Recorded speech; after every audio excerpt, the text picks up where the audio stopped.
तो हेलो मेरा दोस्तों, मैं आपके लिए कल लेटर फ्रॉम केस के पास रिलेटेड एक और वीडियो लेके आ सकता हूँ। वीडियो को पसंद आई हो, पसंद आता है वीडियो को लाइक करना, शेयर कमेंट करना, बात ही सब्सक्राइब की वीडियो अच्छी लगे तभी सब्सक्राइब करना।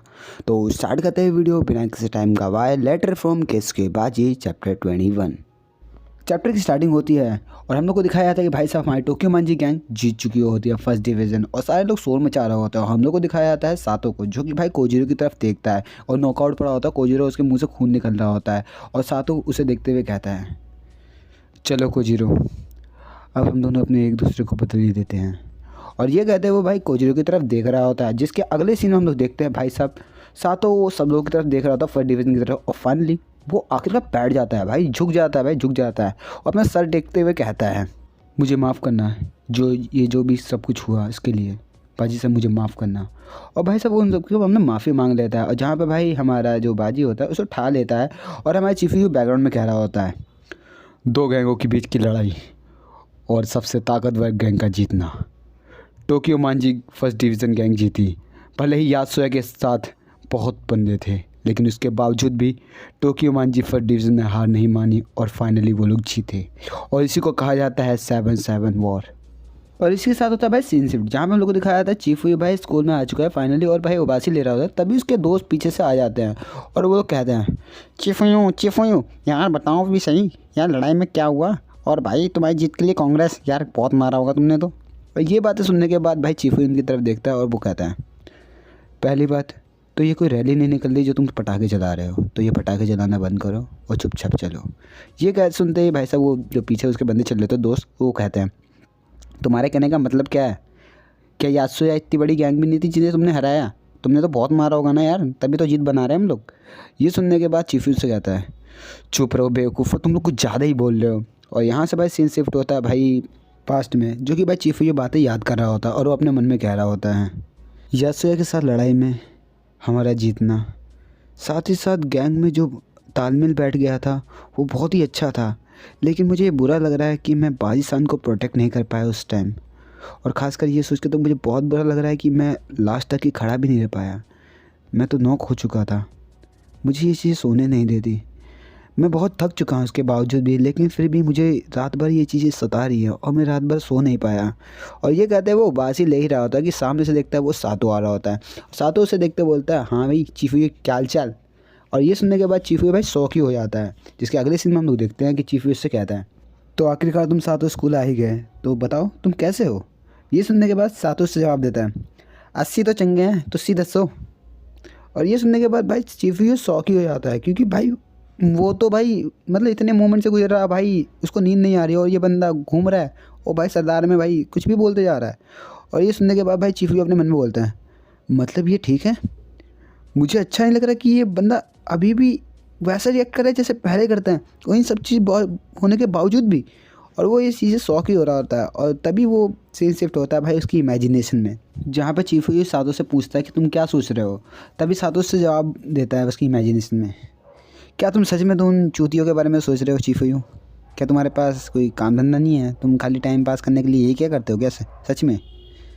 सच कहूँ तो मैं कभी भी किसी के लड़ाई के बीच में इतनी बातचीत करते हुए मैंने किसी को नहीं देखा, पर मैंने तुम्हें पहली बार देखा तो मुझे समझ आ गया था तुम जन्म जन्मांतर ऐसी ही हो। ये सुनने के बाद चीफू भाई साहब क्रोधित हो जाता है, मतलब क्या ही बोला जाए, वो क्रोध में आके मतलब गुस्से में आके बोलता है, ये बात तुम पर भी आती है, तुम भी लड़ाई के बीच में बात करते हो बेवकूफ़, तो मुझे समझाने की कोशिश मत करो, ये तुम पे भी आती है। सातो ये सुनने के बाद बोलता है, क्या? कब? और मैं लड़ाई में था क्या? सातो की ये बातें सुनने के बाद चीफू से बोलता है, मैं 7 जुलाई की लड़ाई की बात कर रहा हूँ जिसमें तुम मेरे को पेल रहे थे, लड़ाई के बारे में बात कर रहा हूँ मैं, तुम्हें याद नहीं क्या? सातो से बोलता है, सच में मैं वहाँ था? तुमने मेरे जैसे किसी हैंडसम बंदे को देख लिया होगा, तो चीफू मैं तुम्हारे सपने में आता, इसका मतलब ये नहीं कि तुम मुझे लड़ाई में भी इमेजिनेशन करोगे यार।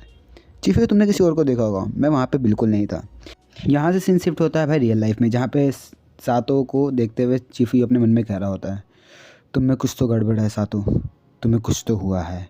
और ये बातें सुन ही रहा होता है, मतलब ये क्या बातें कह ही रहा होता है चीफू ये, तभी उसका पीछे से दोस्त बोलता है, तो कोजीरो को क्या हुआ है, तुमने बताया नहीं? तभी चीफू अगले सीन में उसे बताता है, टोक्यो मांजी गैंग से हारने के बाद हिशी कोजीरो ने अपनी लीडरशिप खो दी।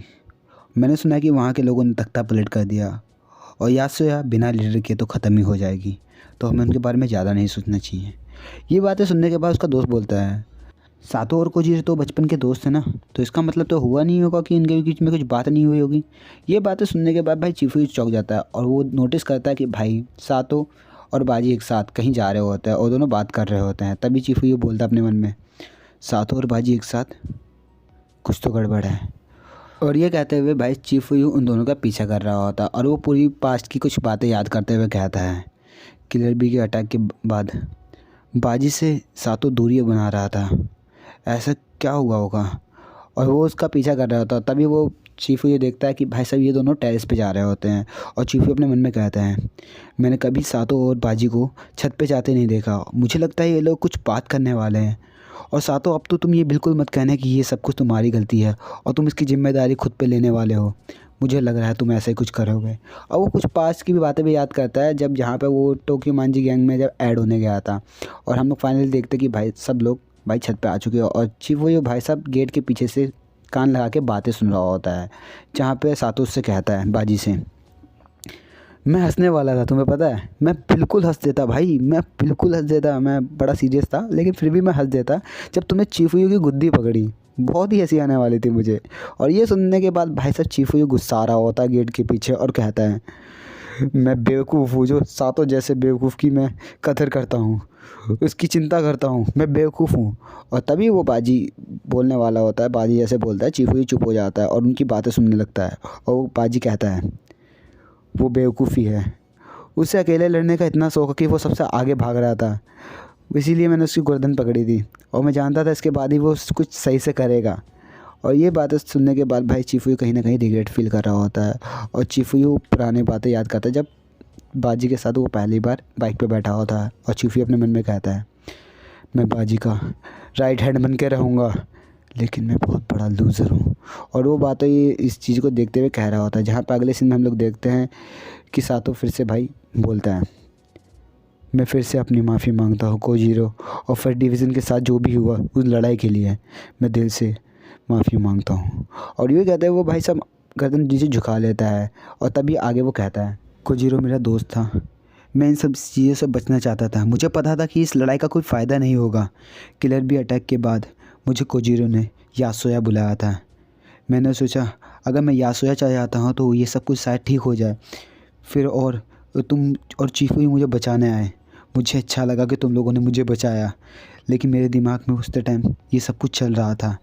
मैंने तोमान को छोड़ने का सोचा और कोजी से जुड़ जाने का सोचा, मुझे मेरी गलतियों का एहसास हुआ और मैंने ये सोचा कि अगर मैं कोजीरो से जुड़ जाता हूँ तो शायद मैं अपनी गलतियों का प्रायश्चित कर सकूँ कोजीरो के साथ। और ये बातें भाई वो बाजी को कह रहा होता है और वो उन बातों को भी याद कर रहा होता है, जहाँ पे अगले सीन में हमारा बाजी उससे कहता है, मुझे लगा ही था कि तुम ये सब कुछ नाटक ही कर रहे होगे, एक स्पाई बनने का, और एक तो मुझे ये पहले से पता था। और ये बातें सुनने के बाद सातो उससे कहता है, मुझे पता है कि आप भी जानते हैं, चिफुयू ने मुझसे लड़ाई के बीच में कहा था कि मैं तुम पे विश्वास करता हूँ, तुम भले ही कुछ भी करो, मैं तुम पे विश्वास करता हूँ, फर्स्ट डिवीज़न तुम पे विश्वास करता है। मैं इन सब चीज़ों से जूझ ही रहा था, तभी चिफुयू ने वो कहा जो मुझे सुनना था। तब चिफुयू ने मुझसे कहा था कि तुम मुझ पे विश्वास कर सकते हो। अगर वहाँ पे चिफुयू नहीं होता तो मैं ये सब कुछ खो देता। मेरी लाइफ से ज़्यादा इम्पोर्टेंट मेरे दोस्त हैं, जिनके लिए मैं जीना चाहता हूँ, और यही मेरे लिए इम्पोर्टेंट रखता है कि मैं अपने दोस्तों के साथ कितना जी सकता हूँ। और ये बातें कहते हुए भाई उसकी आंखों में कहीं ना कहीं आंसू आ चुके होते हैं और चिफुयू भी भाई ये बातें सुन ही रहा होता है और भाई वो भी सोच ही रहा होता है इस चीज़ के बारे में। और तभी सातो रेलिंग के पास जाता है और देखता है और वो कहता है, चिफुयू ने मुझे बचा लिया इन चीज़ों से, मैं चिफुयू का कैसे शुक्रिया अदा कर सकता हूँ। और भाई जहाँ पर भाई सातो पूरी तरह से रो रहा होता पहली बार भाई, पहली बार। और भाई चिफुयू भी ये बातें सुनने के बाद भाई कहीं ना कहीं रिग्रेट फील कर रहा होता है कि भाई वो सातो पे शक करा करता है भाई नॉर्मली। तभी बाजी भाई सातो के कंधे पे हाथ रखता है और सातो से वो कहता है, हाँ तुमने कही सही कहा, चिफुयू एक अच्छा इंसान है और वो भरोसे लायक भी है। और ये बातें भाई चिफुयू भी सुन रहा होता है, वो कहीं ना कहीं उसकी आग लग जाती है और वो जैसे उठता है उसके मुंह से लार टपक रही होती है और चिफुयू बोलता है, ये क्या हुआ, मैं यहाँ पे सो गया स्कूल टाइम पर, मुझे जल्दी से क्लास में पहुँचना पड़ेगा। और वो ध्यान नहीं देता और भाई जैसे वो अपने फ़ोन में देखता है तो भाई बूम, भाई चिफुयू की पूरी हेयर स्टाइल चेंज कर रखी होती है भाई सातो ने, और भाई कहते रॉकस्टार वाला लुक दे रखा होता है, जहाँ पे चिफुयू चिल्ला पड़ता है और सातो भाई हंसते हुए जा रहा होता है। तो यार इसी के साथ हम लोग खत्म करते हैं लेटर फ्रॉम किस की 22 रिलेटेड एक और वीडियो खत्म। आशा करता हूँ यार वीडियो को पसंद आई हो। पसंद आए तो वीडियो को लाइक करना, से कम करना, बाद सब्सक्राइब वीडियो चले तभी सब्सक्राइब करना। तो मिलते हैं बिल्कुल नई वीडियो में जो कि सबसे अलग अलग मस्त। तो बाय बाय।